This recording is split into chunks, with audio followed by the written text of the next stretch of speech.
Now let's discuss the different type of changes that is occurred during the fixation of the tissues. There are different type of fixative. We will discuss it later in our lectures. So their chemical structure, their nature, they have slightly effect on the tissue. So now we will discuss certain different type of changes that occurred when tissue is being reacted with the different type of fixation. The first change is the change in the volume of the tissue.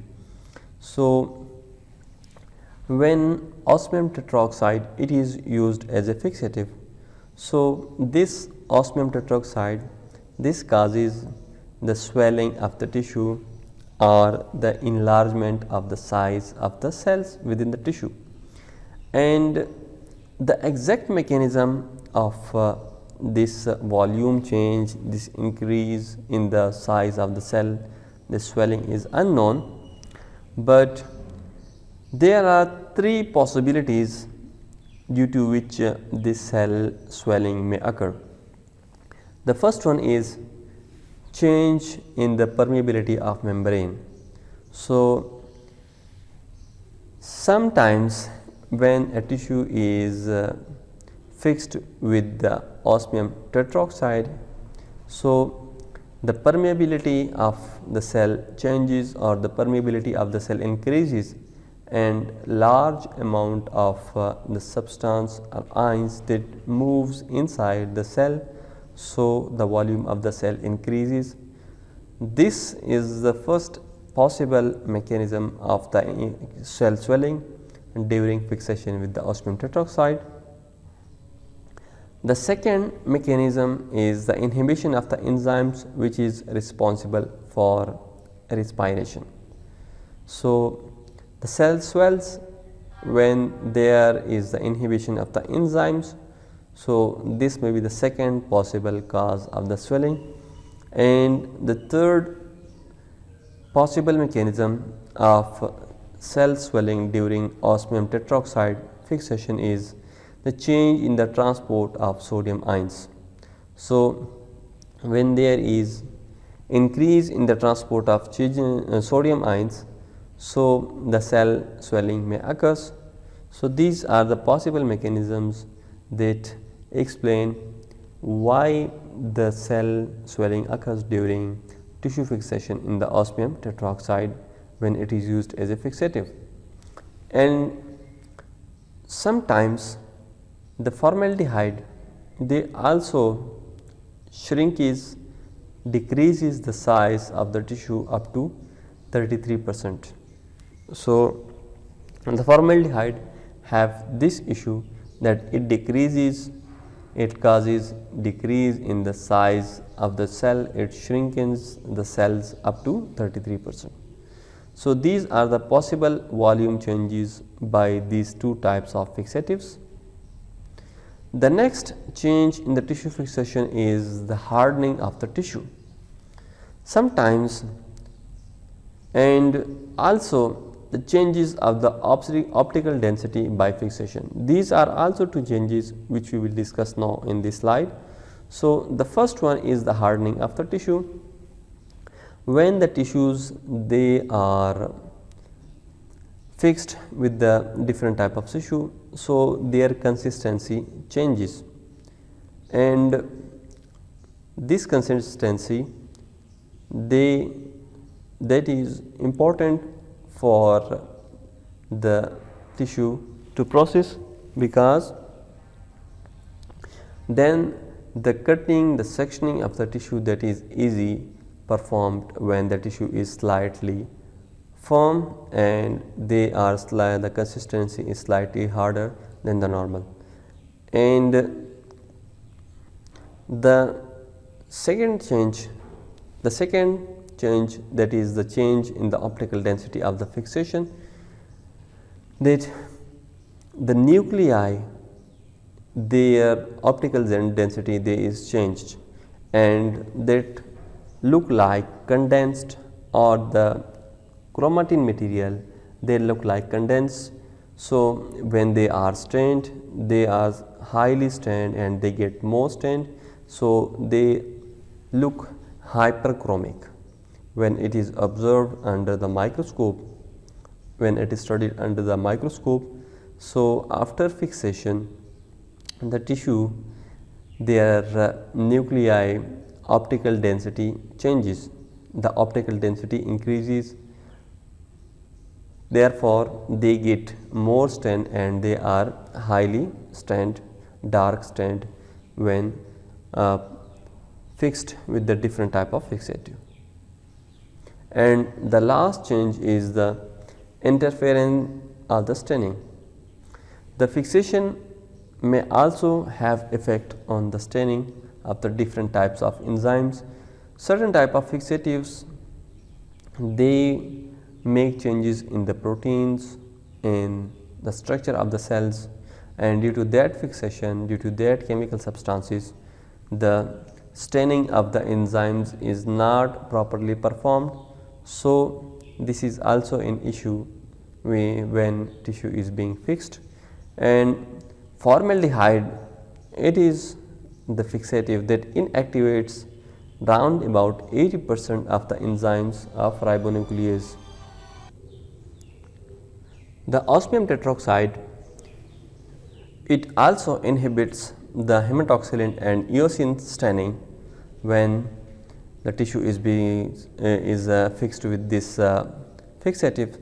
So therefore this is not recommended for routine fixation and for routine processing of the tissue.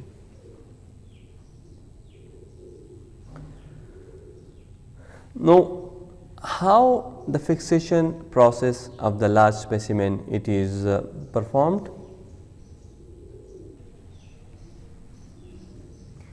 The fixative cannot penetrate when the tissue that is thicker than the 1 centimeter.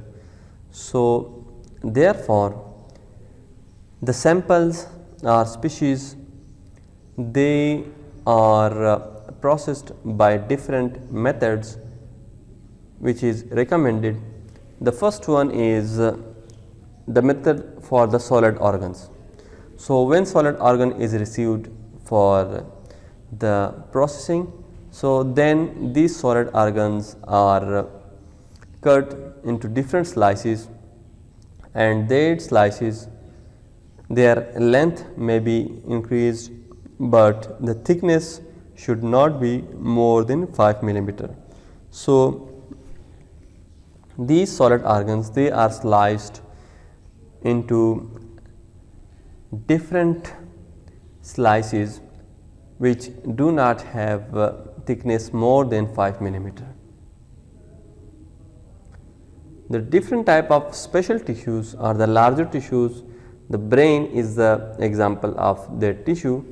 So when complete brain is received, then this is fixed in a bucket, in a container, and first pass a thick thread under the vessels at the base of the brain. So it holds the brain, it supports the brain, and then the brain is slightly lowered into a bucket, and that bucket containing the fixation. So in this way the brains float in the bucket, which is suitable for the fixation, and after that the processing of the brain tissue, so that the brain tissue, their cells, they are fixed in the nearest to its original state, nearest to its living state. So this process, this phenomena is performed with the brain tissues. And if small biopsies are received, their sizes are smaller, then first they should be placed on a piece of filter paper, and if possible these tissues are then attached with a pin or thread, and then they are put in the solution, so that the tissue, it did not be wasted or that is not lost in our solution. This is the example of the brain. So, the thread is passed in the vessels of the lower surface of the brain, and then it is floating in the bucket, lowered into the bucket, and it is fixed in this position.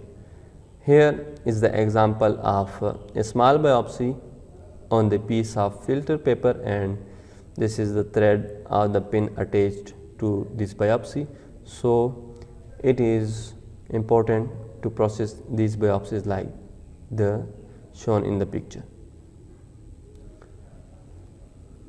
If hollow organs are received, then either the organ is opened and it is filled with the fixative, or it can be packed lightly with a cotton soaked wool inside the when the wool is soaked in the fixative. So, both processes can be performed with the hollow organs.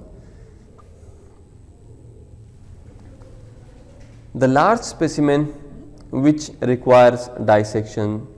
So, after dissecting the large specimen, inject the fixative along with the vessels, or in case of lungs in bronchi. So, inject the fixative in the vessel or in the bronchi. For lungs, it is best to fill the bronchi with the fixative and then put the lungs in a container at a place higher than the organ. So, this can help the fluid that fixes every region, every part of the tissue, and the fluid inflates the bronchi under gravity by putting the container at a higher place. So, after the lung has been inflated, it is put in a bucket containing the fixative solution. So, therefore, by processing the lungs in this way, it is fixed from the inside as well as from the outside. Processing bones specimen. So, all bone specimen must be fixed and later they are decalcified, which is resulting in the formation of a soluble calcium salts. For decalcification purposes, nitric acid is used in a concentration of 5 to 10% or HCl is used in the same concentration, and these acids are used because they have rapid mode of action and the bones should not be processed in these acids for more than 24 hours or 48 hours.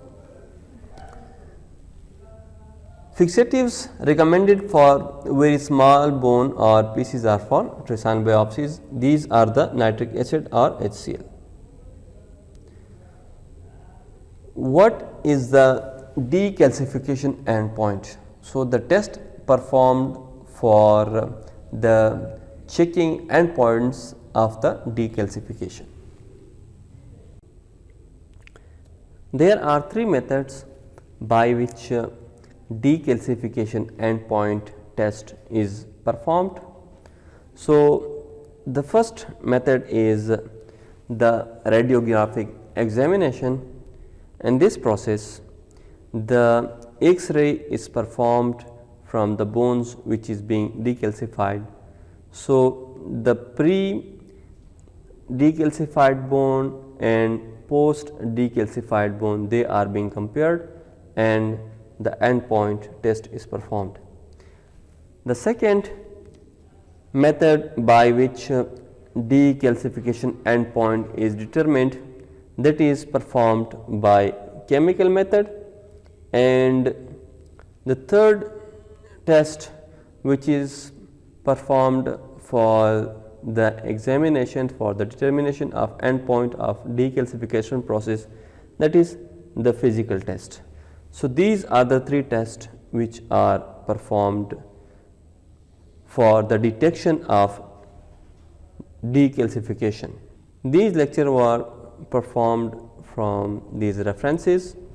Hope you have learned about the fixation, the purpose, and the ideal fixative, and also fixation of a specific or large tissues.